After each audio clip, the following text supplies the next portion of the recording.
یہ بات تو بہت لوگ جانتے ہوں گے کہ چائنا دنیا کا سب سے بڑا مینوفیکچرر، سب سے بڑا ایکسپورٹر اور 140 سے زیادہ ملکوں کا سب سے بڑا ٹریڈنگ پارٹنر ہے۔ مگر کیا آپ اس حقیقت سے بھی واقف ہیں کہ چائنا نے اب دنیا میں اپنی پورٹس امپائر بنا لی ہے یا بندرگاہوں کی سلطنت بھی قائم کر لی ہے؟ یہ خبر بہت عام نہیں ہے، مگر اس وقت دنیا میں 129 پورٹس 129 پورٹس پر چائنا کی پریزنس ہے۔ کم از کم 17 پورٹس پر چائنا کا مکمل کنٹرول ہے، 47 گلوبل پورٹس پر چائنا کی پارٹنرشپ یا جوائنٹ وینچر ہے، اور 42 پورٹس کی کنسٹرکشن کے لیے انویسٹمنٹ یا فائنینسنگ پر چائنا کا مقرر کردہ شیئر ہے، اور تقریباً 22 پورٹس چائنا نے لانگ ٹرم لیز پہ لیے ہوئے ہیں۔ عام لفظوں میں کہا جائے تو چینی کمپنیز 60 سے زیادہ کنٹریز میں 129 سی پورٹس کا کنٹرول سنبھال چکی ہیں، جبکہ حیرت انگیز طور پر دنیا کی 10 مصروف ترین پورٹس میں 7 پہلے ہی چائنا کی اپنی حدود میں واقع ہیں۔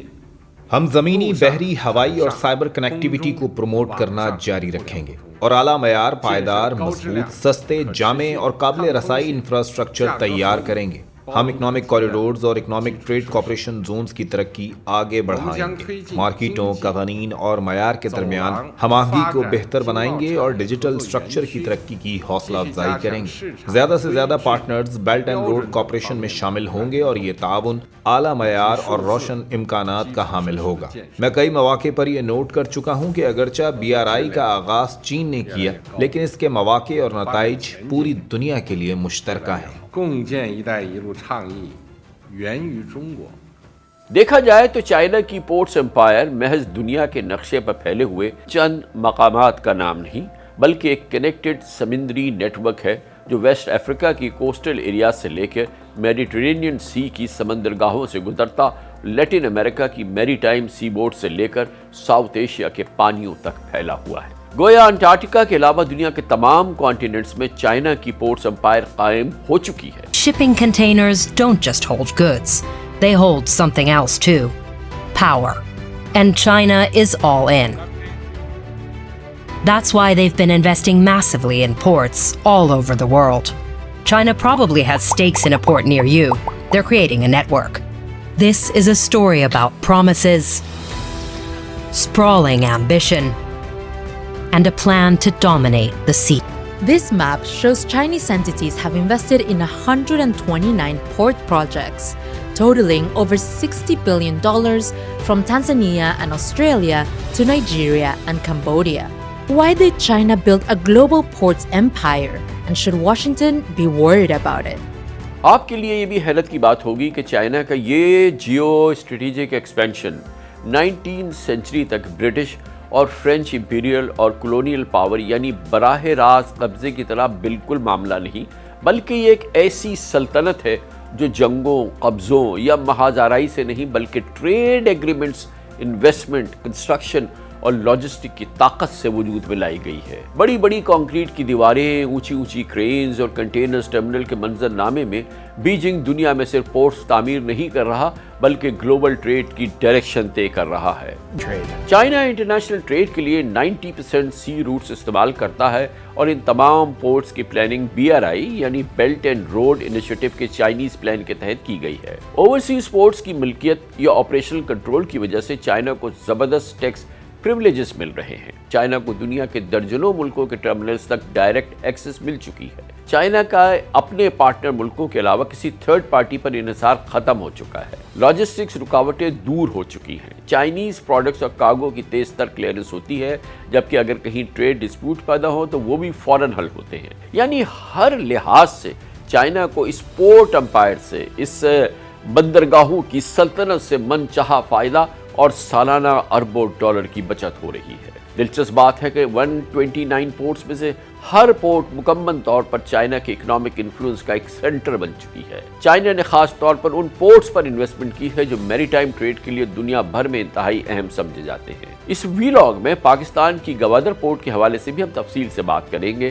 لیکن اس سے پہلے چائنا کی دنیا کے دوسرے خطوں میں پھیلی ہوئی پورٹس کا جائزہ لیتے ہیں۔ سب سے پہلے بات کرتے ہیں یورپ کی۔ چائنا یورپ میں 30 سے زائد پورٹس میں انویسٹمنٹ کر چکا ہے، جن میں گریس، اسپین، بیلجیم اور اٹالین پورٹ شامل ہیں۔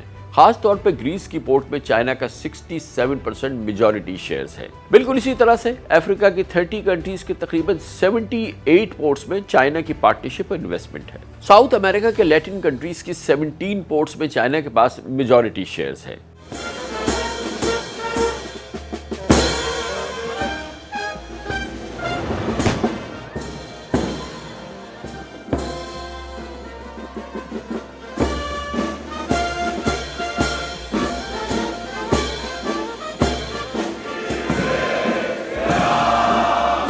Proceda y adelante.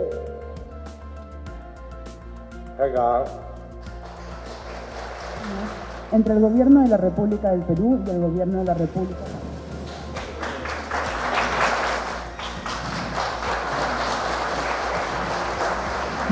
پیرو میں گہرے پانی کی ایک نئی پورٹ حال ہی میں کھولی گئی ہے جس میں چائنا کا میجورٹی یعنی 60% شیئر ہے۔ 港口是经济发展的重要支撑。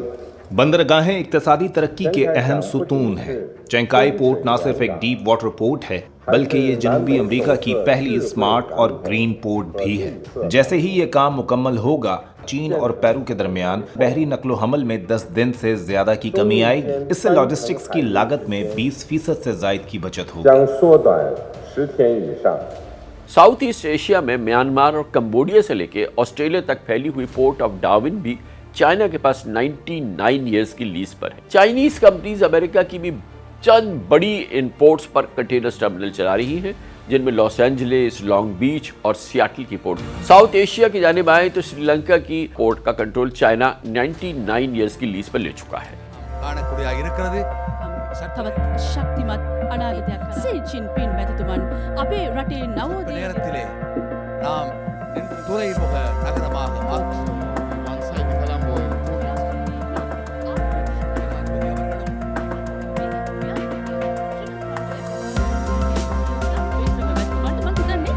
සභාපතිවරේ හොඳ දේවල් අනුකරණය කරලා ශ්‍රී ලංකාව අධිවේගී මාර්ග සංස්කෘතිය නිර්මාණය அதே போன்று Hambantota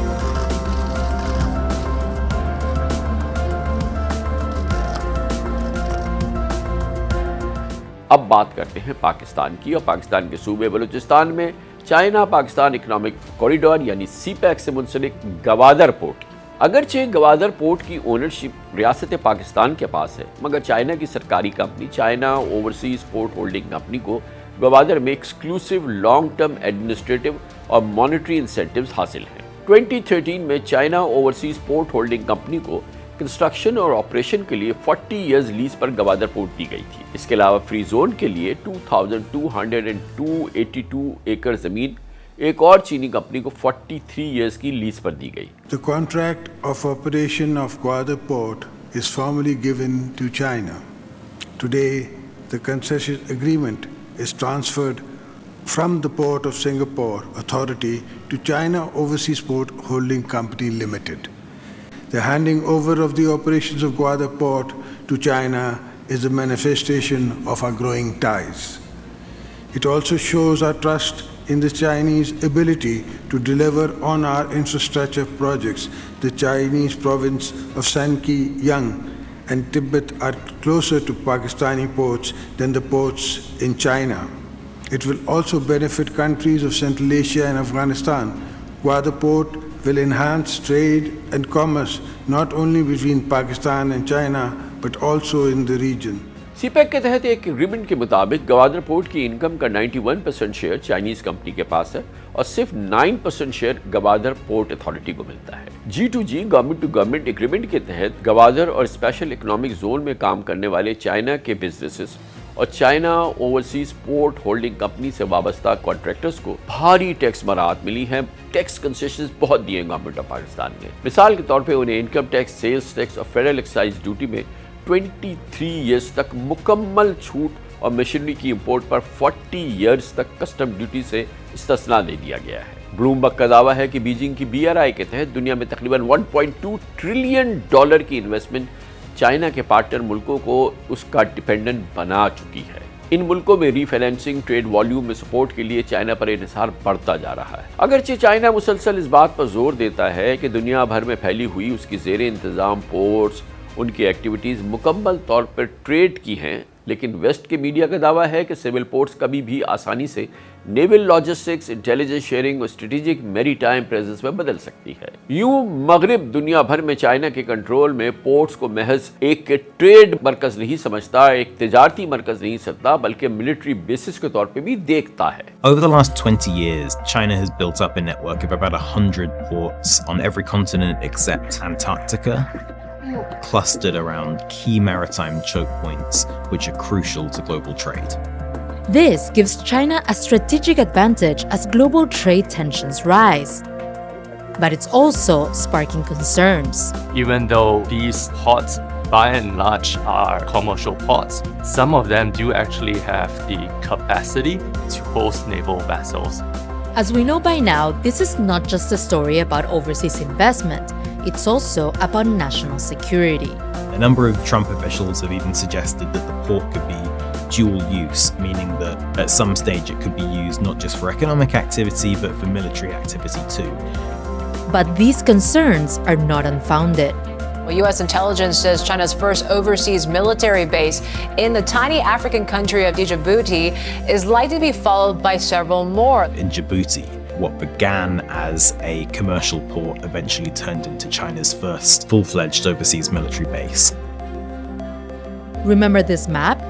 Of the 17 ports with Chinese majority ownership, 14 have potential for both commercial and military use.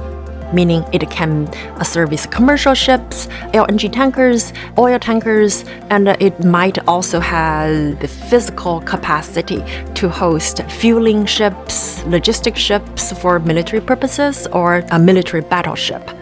یہی وہ پوائنٹ ہے جہاں ماضی اور حال ایک دوسرے کے سامنے نظر آتے ہیں، کیونکہ تاریخ میں سابق امریکی صدر Roosevelt, British prime minister Winston Churchill, Soviet president Joseph Stalin اور فرانس کے جنرل چارلس ڈی گال نے جو مقام جنگیں لڑنے کی وجہ سے حاصل کیا، صدر شی جن پنگ نے وہ پوزیشن بغیر کسی لڑائی کے، بغیر کسی محاذ آرائی کے، چائنا کے زبردست اکنامک انفلوئنس اور غیر معمولی اکنامک اسٹریٹجی کے ذریعے حاصل کر لی ہے۔